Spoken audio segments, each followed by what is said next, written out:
daydream numbs my mind. Turn on the lights, I'm still blind.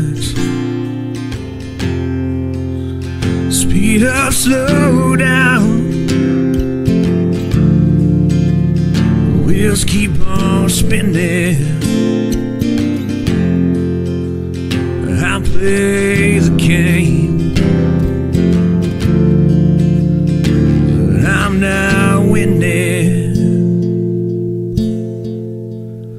I've been east, I've been west, I've been put to the test. I've been high, I've been low, I don't know where to go. I've been lost, I've been found, I've been spinning around. Here's what's left of me now.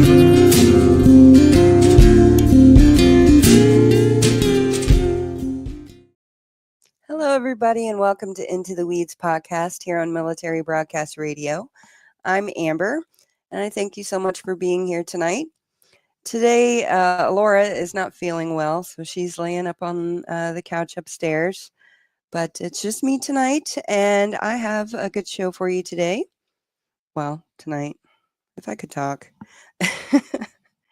I have a fellow host here from MBR. And we're going to bring her up now.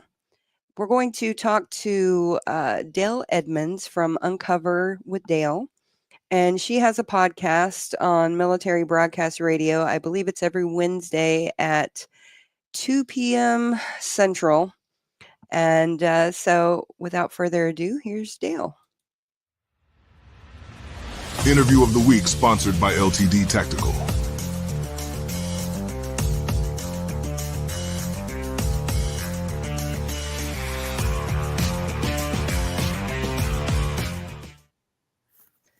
Hey, Dale, welcome to Into the Weeds podcast. Hey, thank you, Amber. It's great to be here. Thank you for having me. Yeah, you're welcome. And I'm thankful that you had me on your show on Wednesday.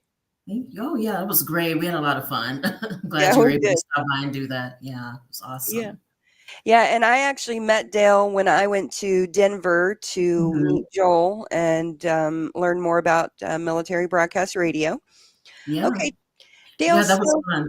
Oh, go ahead. So I was just like, oh, yeah. Doing the radio station was really cool to experience that with you and everything for the fundraiser for Project Sanctuary. That was awesome.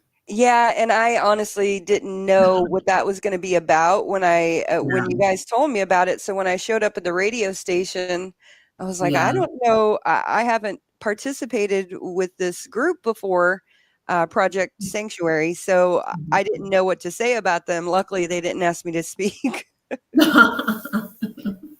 Yeah, it was cool though. You know, it wasn't too, too stressful to get on there and kind of share our story, you know, our military story and everything. So it was a good experience. Definitely. Yeah, and Charles and I got there late, so we didn't get to hear yours, and we got the tail end of V's story. So, well, we're here now to hear your story. Yeah, awesome. So yeah, as you know, I'm former Coast Guard. You want to get into the military first, or and then childhood, or kind of? Let's just start at the beginning. What was your childhood like? Who are you, Dale? And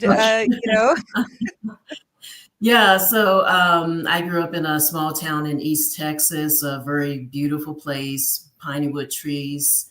I come from a medium-sized family, and I guess from there, my band, I was in marching band in grade school. I'm the youngest out of 6 as well. To go back to that. Yeah, I'm the youngest out of 6. Music, again, was always a part of my life. I was in marching band all the way through high school and a little bit in college. I did lessons, and then I was also able to, do some music in the military. So basically, 2 weeks after graduation, high school, I was on a bus to San Diego to stay with my sister on the Navy base. And from there, I spent the summer with them in San Diego, and then I went to college in Arizona.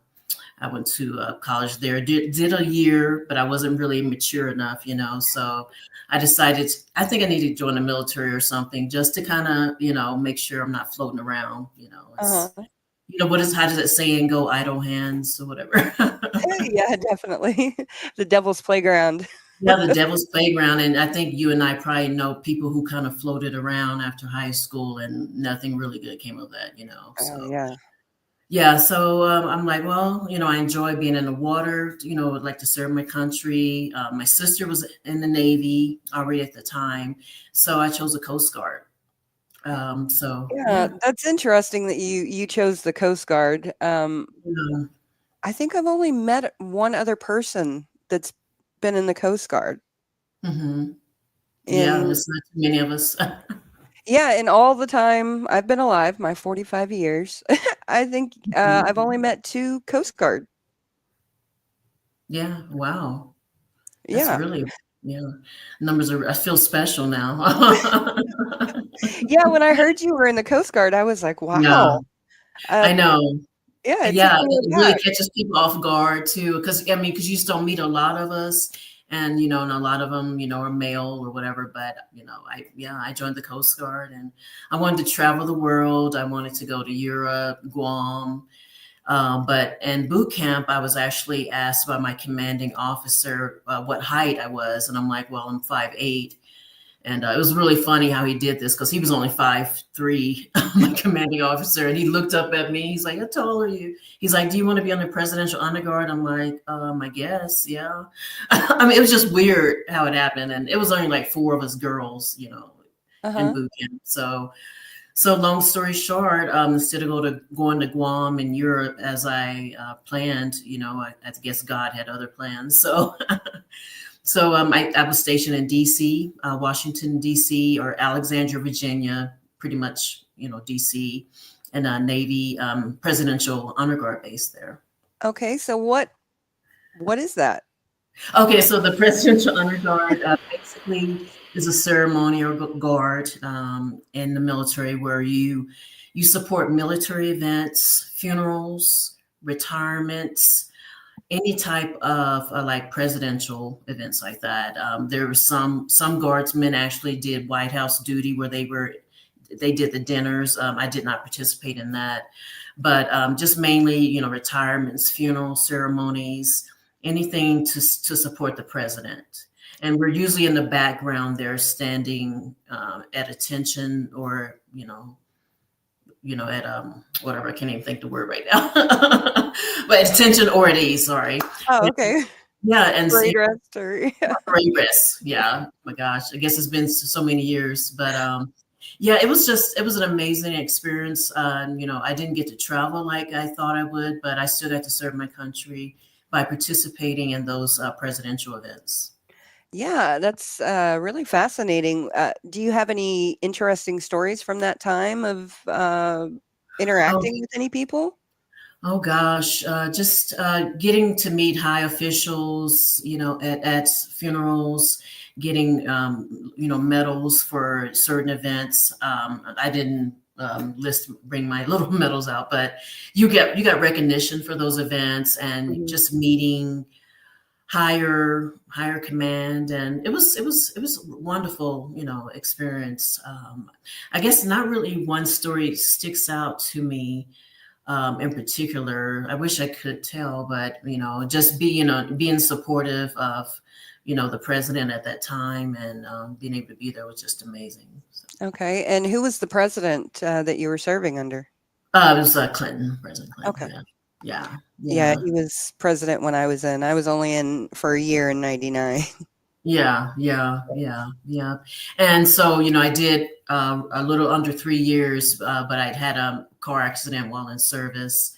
Oh, So injury from that, and also one from boot camp, where during fireman's training, I okay. slipped and have pinched disc, and Oh, um, things like that. So I just try to which I try to manage as best I can. But yeah, that's the reason why and also, after that time, I was asked, okay, your back is probably not going to improve. You have the option to stay in or you stay out. And I was ready to go back to college. So I think it was a good time that I served, and do that. Okay, so you said, we'll get back to your injuries in a minute, but you said that you played music while you were serving. So what kind of, did you play an instrument? Did you sing? Yes. So I grew up bass, actually a B flat clarinet was passed through our family line. The boys and girls had a chance to play this clarinet. And so it was kind of like I was born into it a little bit, I guess. And it was such a blessing to have that experience growing up.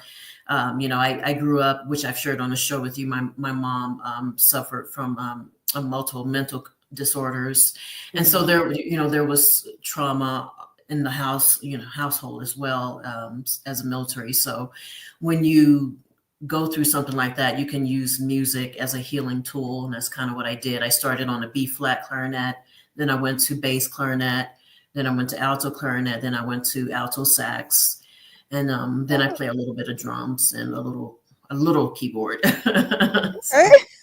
Yeah, that's awesome. But the singing was always in there as well too. Karaoke was always a part of my regimen. I still do it today downstairs in my house. I just was staying in my bedroom, pretending I'm on stage, and so yeah, it was kind of in a way a form of therapy for me. Okay, so has it been anything you've thought about pursuing? Like as a career? I've taken singing lessons. I've used a little bit of the singing during auditions. I did some acting when I was my 20s and 30s, and a little bit of modeling. But the singing I was able to kind of helped to put me out there. Have a song along with your script or whatever, and just audition or whatever, for different parts. So, what kind of acting did you do? Plays or? I tried to do theater, but they're like, we cannot hear you. I'm sorry. I remember that to this day. This director's like, where are you? We've never seen you before. You need to get out there, and we can't hear you. They're like, you have a nice voice, but we can't hear you. So the projection thing was an issue. But I did short films, independent films, different production companies in Phoenix or Arizona, California, and some in the Northwest area. Okay, cool. And in some commercials, I did like a McDonald's commercial. Oh, really? Yeah. I know. I did some weird stuff. I roller skated with a McDonald's salad bag because they were promoting health at McDonald's. So that's hilarious. Yeah, McDonald's and health don't go hand in hand. Yeah. And now they don't even. Maybe we shouldn't say that, but yeah, go ahead. Yeah, they don't even have the salads now, at least in our area after the pandemic. Yeah, after the pandemic, they took them out. Wow. I wonder. Well, I know they were having some E. coli issues. Maybe that was it, or who knows? E. coli or whatever. E. coli, yeah. Yeah. So you're just like a jack of all trades, huh? Yeah, and I think that fits in with the ADHD. I love learning things and trying things. It's just even as a kid, I would take apart old radios at my house and just see if I can, fix them, repair them, or, see how they worked. Really?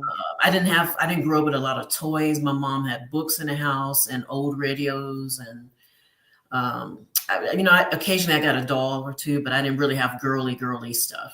I don't know. So, yeah. So yeah, I had Barbies, but they were usually donated to me or something like that. I never I know. I know. I remember I wanted an easy bake oven so bad. Yeah. And I still kind of want one. My husband's like, I'll get you one if you want. Because or the Barbie McDonald house.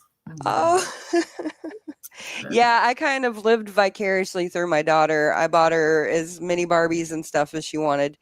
Now, I didn't buy her Bratz dolls because I thought they were a little too much for her age. But yeah. They're on another level, I think. yeah, yeah, they are definitely.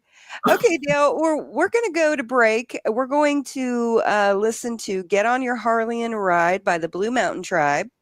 And then when we come back, we'll discuss your injuries, why you got out of the military, and then go from there.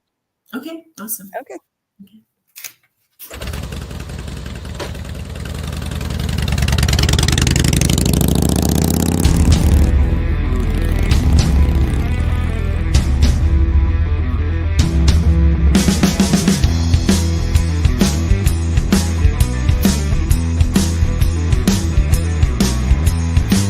When life seems to have you down, you want to escape this boring town. Your woman's nagging and you can't think straight. Your bills are due, but they'll all be late. Get on your Harley. Get on your Harley. Get on your Harley and ride. Get on your Harley and ride. Get on your Harley, get on it and ride.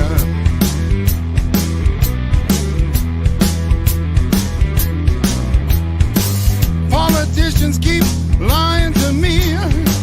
The tax man says he wants to see me bleed. Our country's falling and the Chinese say we're gonna have your country soon one day. Get on your Harley. Get on your Harley, get on your Harley and ride. Get on your Harley and ride.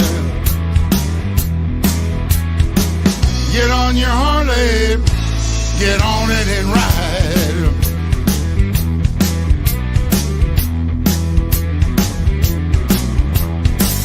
I was riding down the street one day. I saw a girl, she was a-looking my way. I said, I'm riding to Sturgis, you wanna come along? She said, hey, mister, that's where I belong. Get on your Harley. Get on your Harley. Get on your Harley and ride. Get on your Harley and ride. Get on your Harley. Get on it and ride.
Harley and ride. Get on your Harley and ride. Get on your Harley, get on it and ride.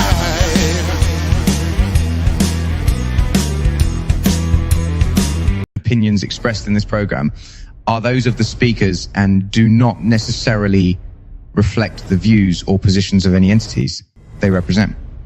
Find us on the web at mbradio.us. Welcome back, everybody, to Into the Weeds podcast here on Military Broadcast Radio. That was Get on Your Harley and Ride by the Blue Mountain Tribe. And we are back with Uncover with Dale. And we were talking about her military service and her life growing up.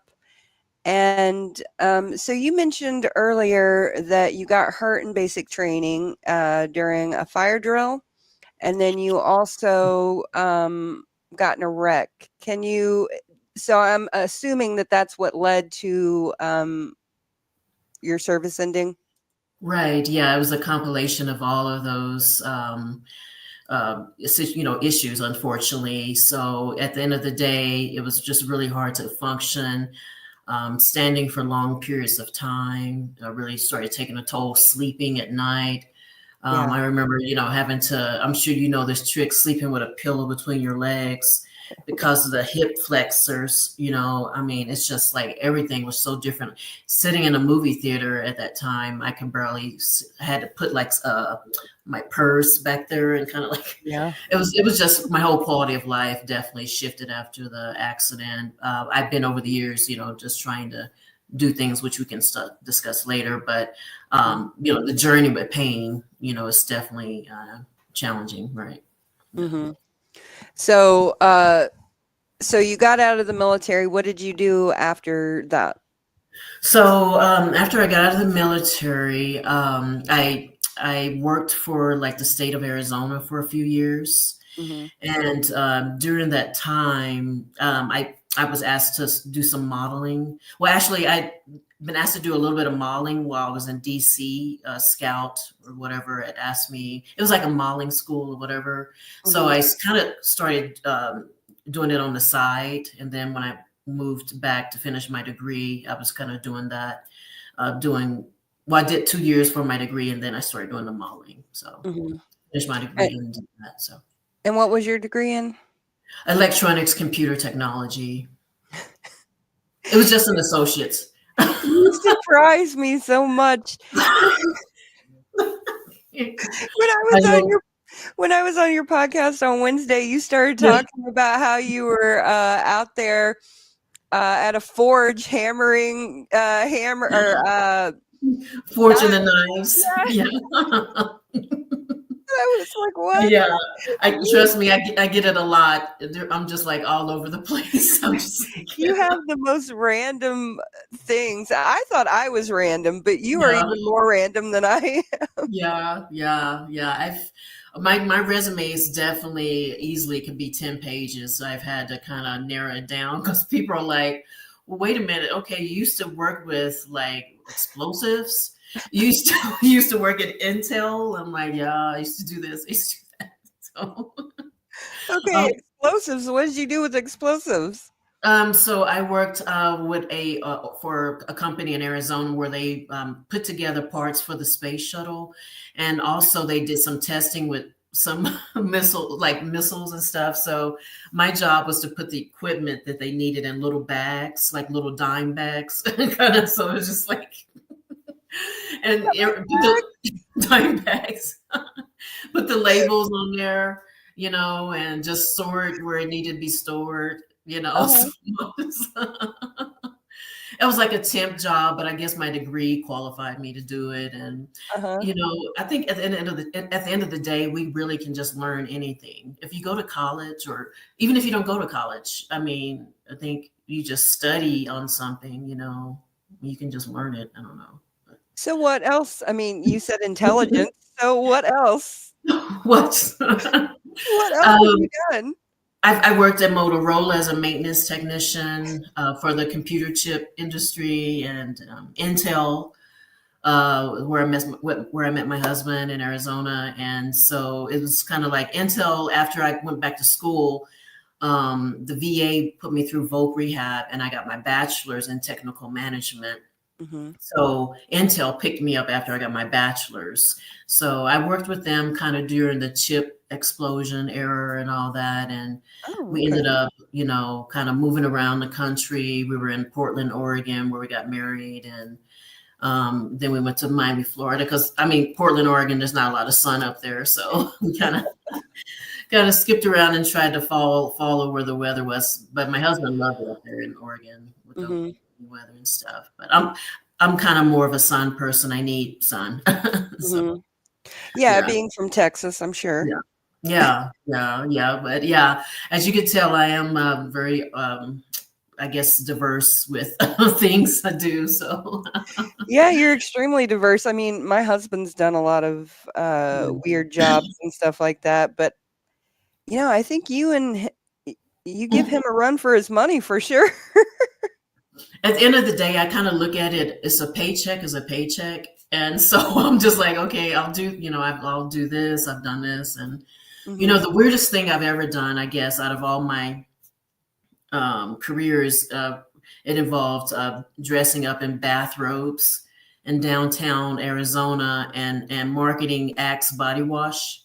So it was literally me and a bunch of other girls walking downtown giving samples out of body wash.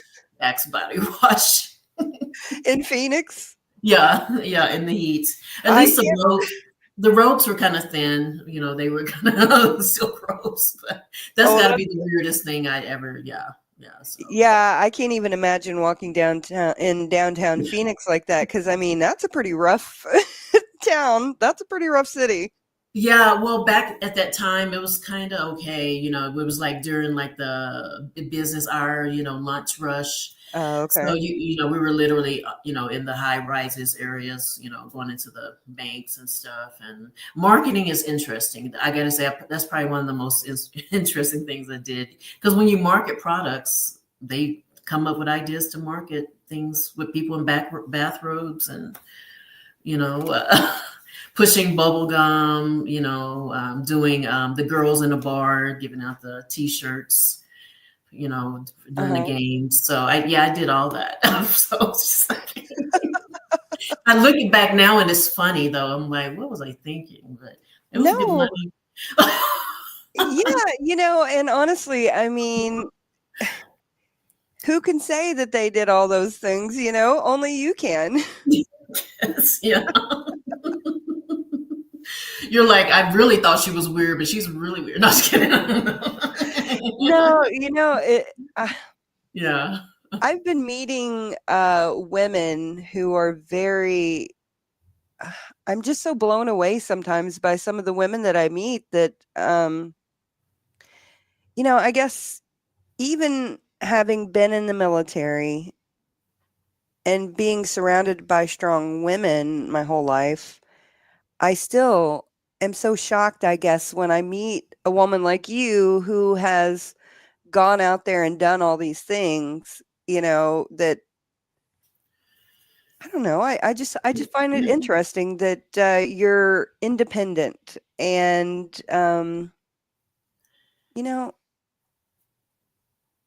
a lot of times women are just kind of pigeonholed. And when you think of a woman, we're pigeonholed into what people believe we can do or what we're interested in, Yeah. And it is funny you talk about that. Like we discussed while you were in town, I think our childhood really, shapes us, and, just kind of being a little bit independent, getting myself to band practice, doing what I needed to do also while holding a job in school. So, and I kind of, to be honest, regardless of, putting aside the conditions that my mom or the mental health issues she had, her siblings really gave me a good role model to look at, I guess. I had an uncle who was a self-made millionaire. He had his barbecue. He started out in the back of his van in Houston selling barbecue. And next thing you know, he had almost 30 restaurants in Texas, across Texas at one point. And, and also one in DC. and Las Vegas. And then, of course, my other aunts, they had, hair salons. So I guess I grew up thinking nothing was unattainable, really. Even though I didn't have good grades, I thought school was boring. I loved the band. Band is really what kept my grades up, because I'm like, I gotta I gotta have my grades good so I can pass and go to the games and participate in the band marching contest and all that. So that was really my motivation. But I was like a class clown in school. I played pranks on people.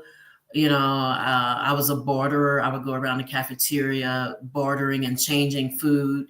The people whose parents packed their lunches, I would give them my free hot lunch food.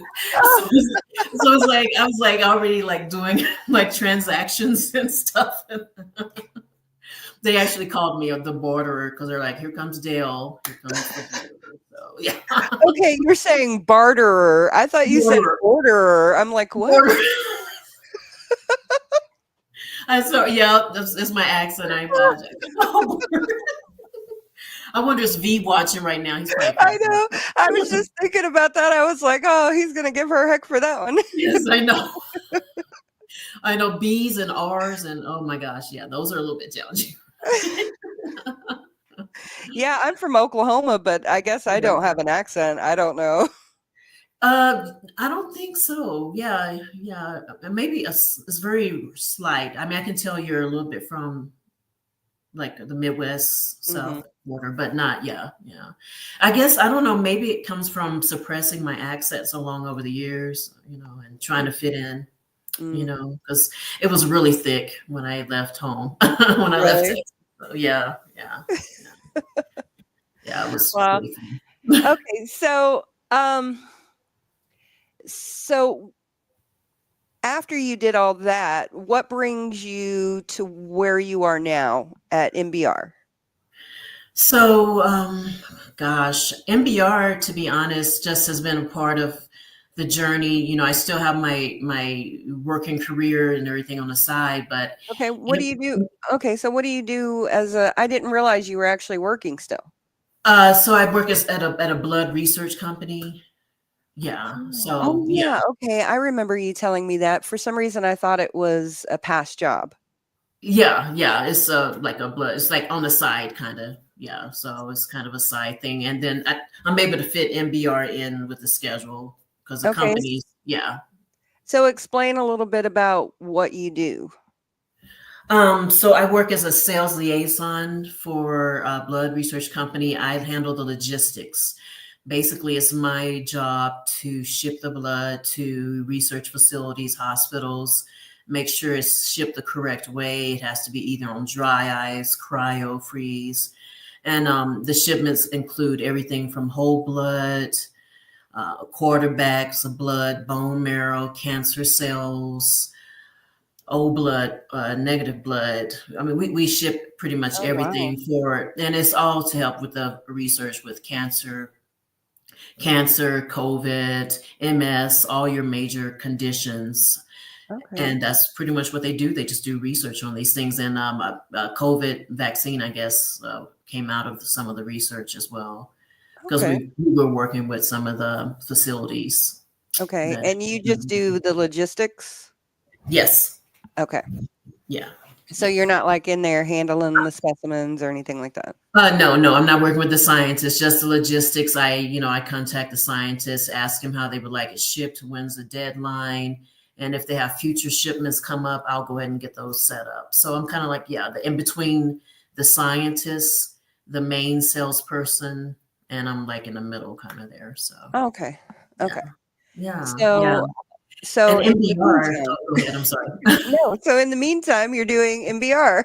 Yeah, so MBR, the VA sends out newsletters, free resources. By the way, if you're watching, they'll let you know if there's the vets. They give out guitars for vets the first of the month. You can go and get some guitar training for that.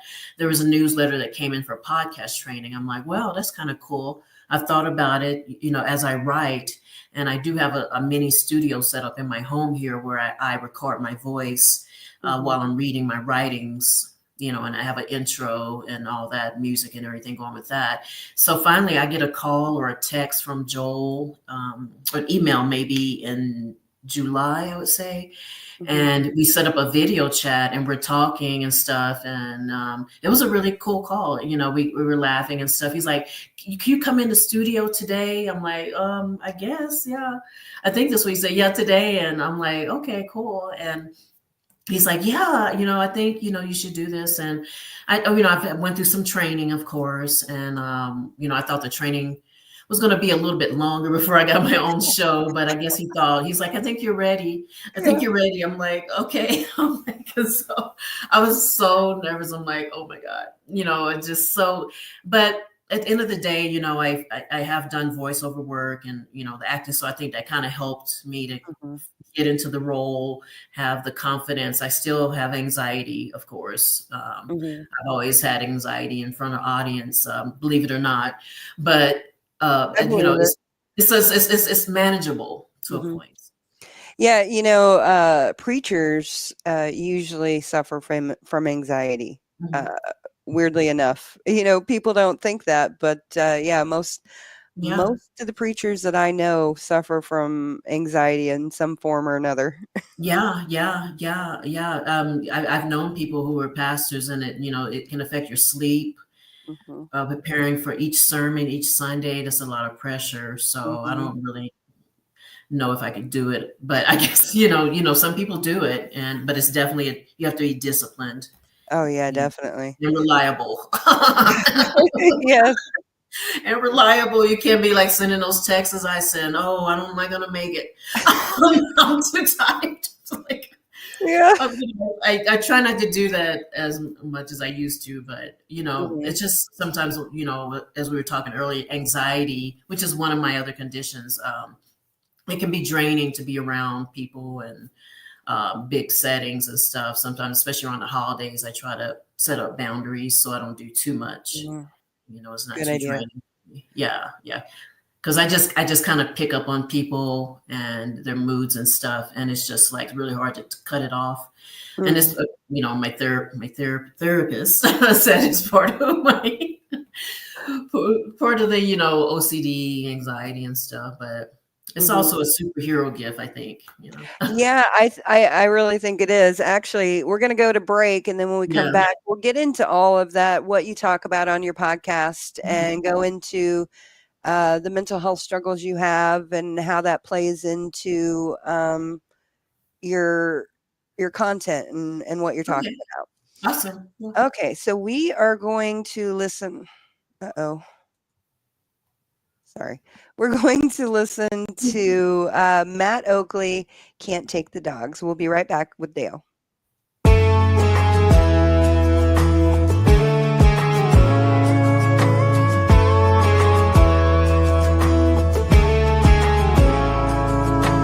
She walked out with just about everything. That car, them keys, her wedding ring. Ain't it funny how people change? I told her she could take the whiskey, take it all. Take the bourbon, I'll take the loss. Take the pictures, take the frames, hell, take the walls. But you can't take the dogs. Yeah, I'm taking them with me. I got them boys up in the backseat. You can go and take whatever you want, but you can't take the dogs. You can even take the 6th string. Don't come saying you miss me. You can go and take my last name off, but you can't take the dogs.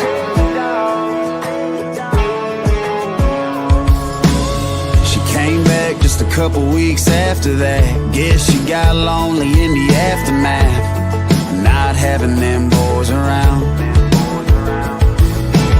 I guess she realized that she had it made. Now she's got twice as many bills to pay. Hell, I'm taking them boys to the grave.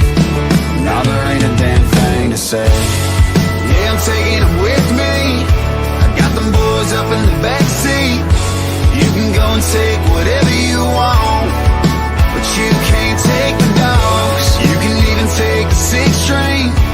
Don't come saying you miss me. You can go and take my last name off, but you can't take the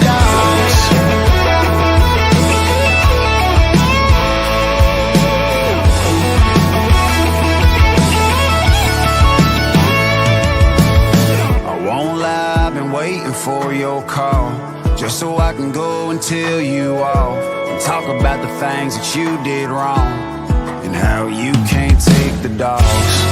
Yeah, I'm taking them with me. I got them boys up in the backseat. You can go and take whatever you want, but you can't take the dogs. You can even take the 6th string. Don't come saying you miss me. You can go and take my last name off, but you can't take the dogs. No, no, you can't take the dogs. No, no, girl, you can take the whiskey, take it all, take the bourbon, I'll take the loss. You can go and take my last name off, but you can't take the dogs. Tune in to Clado's Cacophony of Sound every Saturday night from 9 p.m. to 12 a.m. Eastern on Military Broadcast Radio at mbradio.us or on Twitch at DJ_Clado. MBR, giving veterans a voice.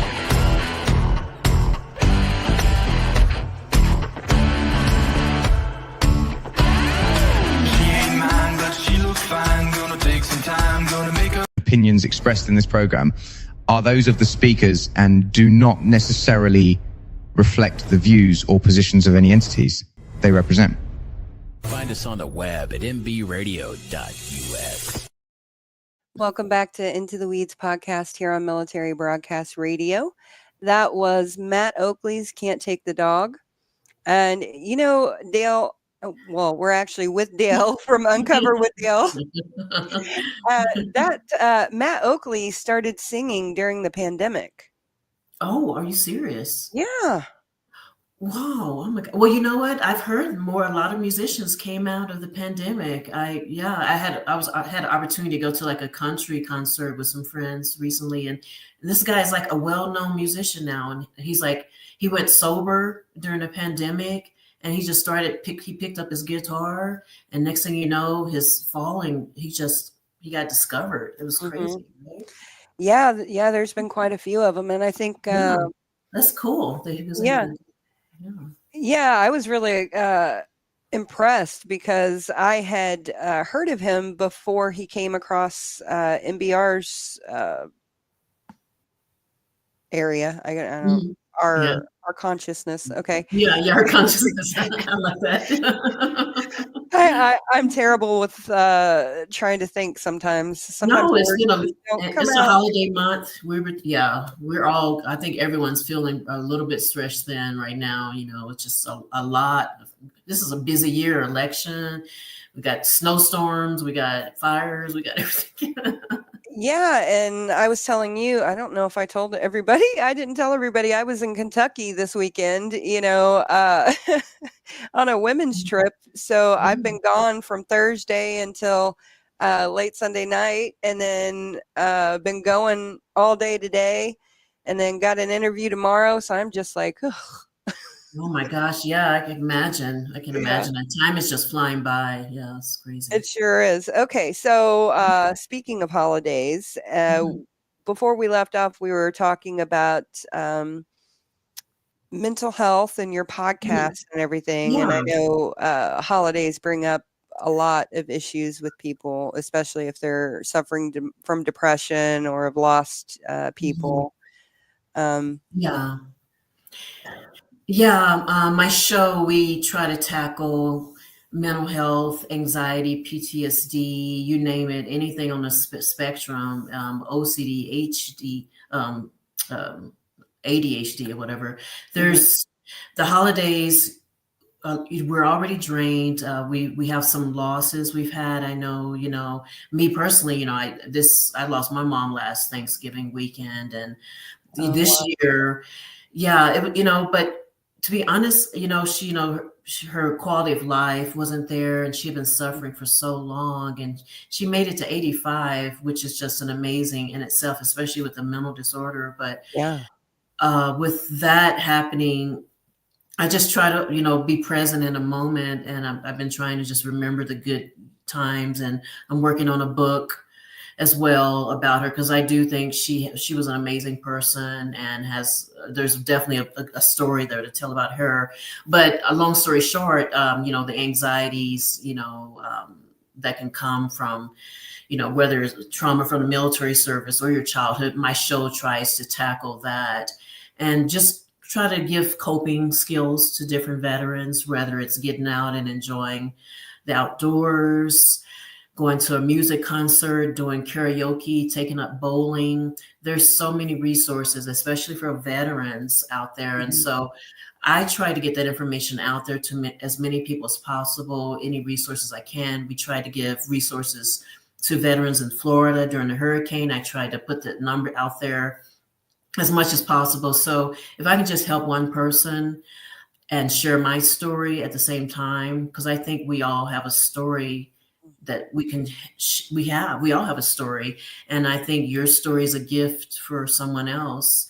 People who have shared stories with me, they've been really inspiring. And my story, my sister wrote a book about her experience with my mom, and she put it in a prison system in Georgia. And women wrote to her about, oh my God, I thought I was the only one who grew up with with a mother who was abusive, and things like that. And it's just, you just don't know whose lives you're going to change.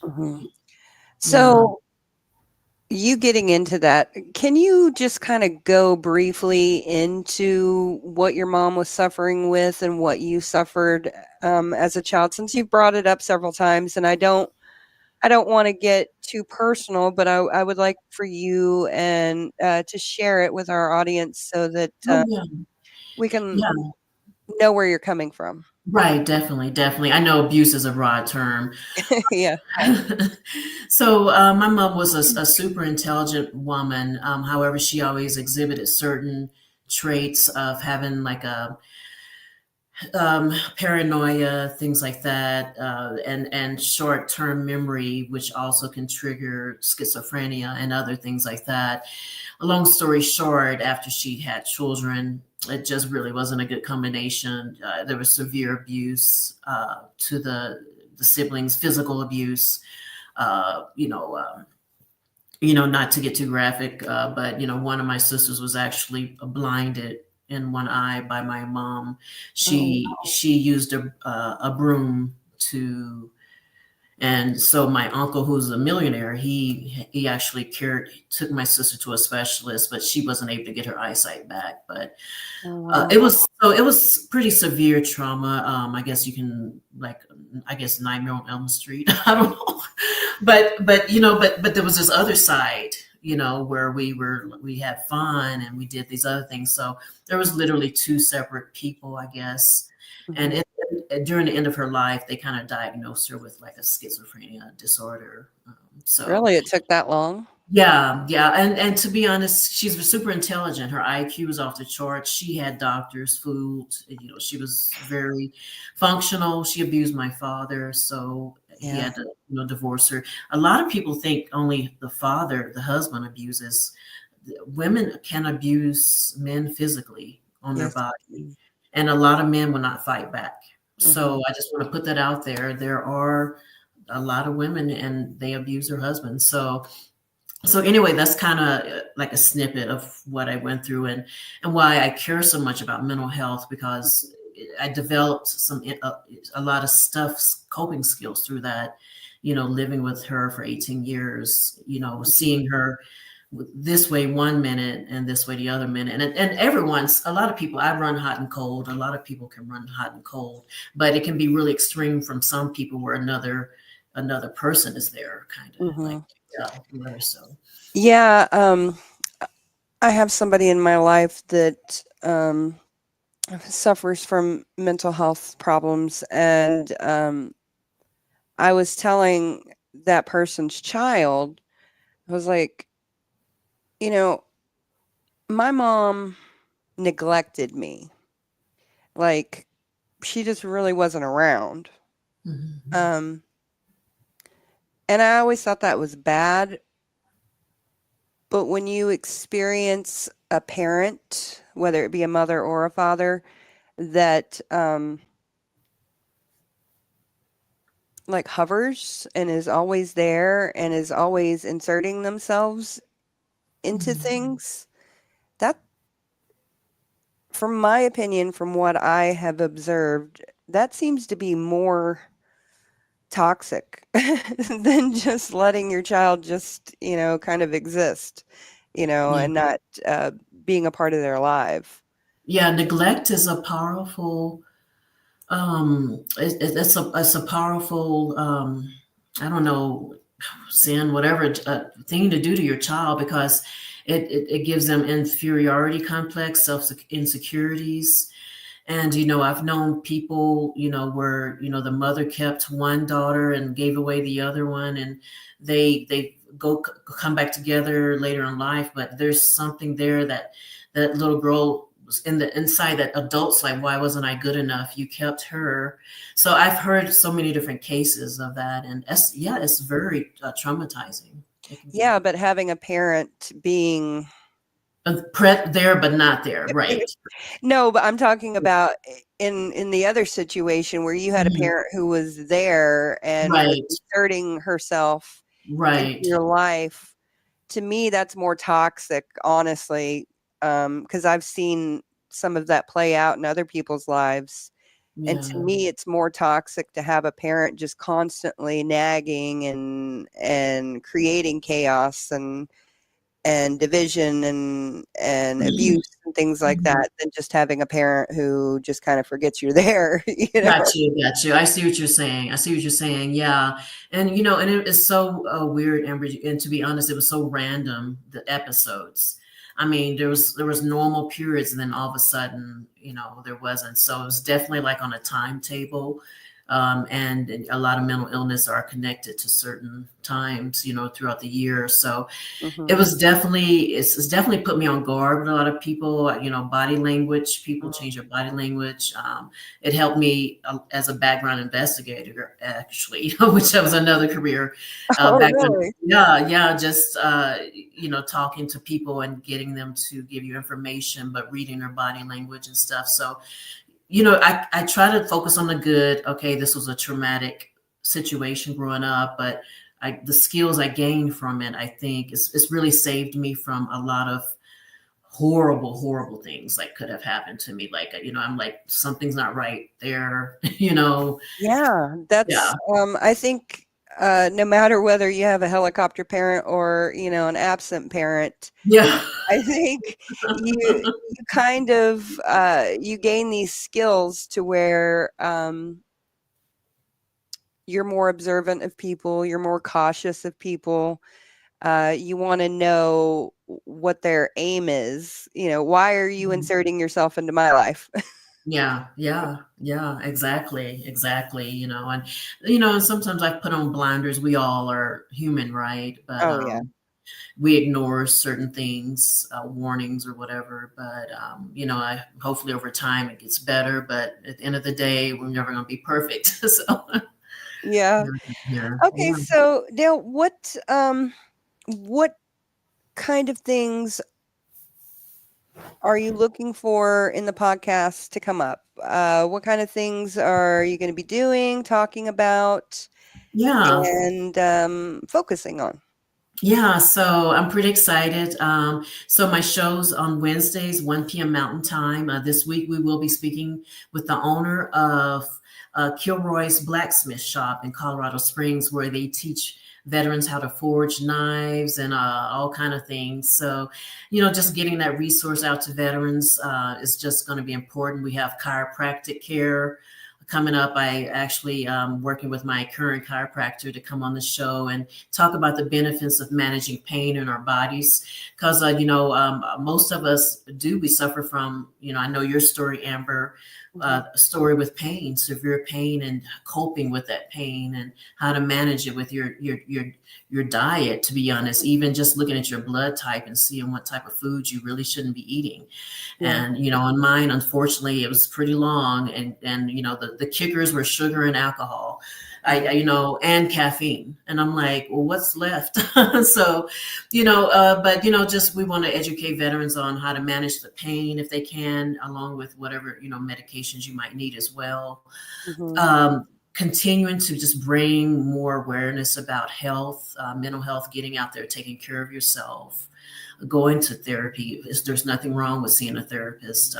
You shouldn't feel embarrassed. Everyone in this world has had something happen to them. The one thing, as I wrote in one of my articles, the one thing we all have in common in this world is pain. So it's okay to talk to somebody about that. There's the VA has support systems in place. So, that's really important to me.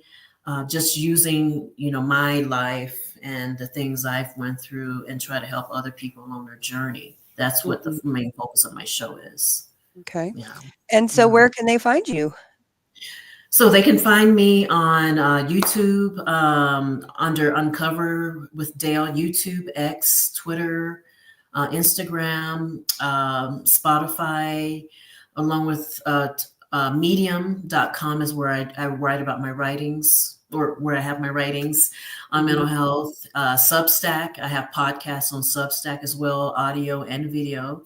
Okay. And again, anywhere online, like under uncover.dale, and feel free to shoot me an email. My email is also listed in YouTube. Okay. Under my NPR radio.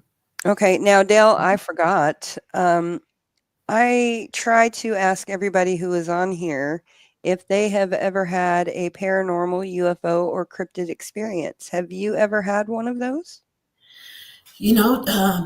Surprisingly, no. Even though I grew up in East Texas with all that open sky, yeah, I haven't seen anything weird. And I'm definitely into Star Trek, and I'm Trekkie. My husband and I we love sci-fi, and I just find it so fascinating, And I think, the world is big.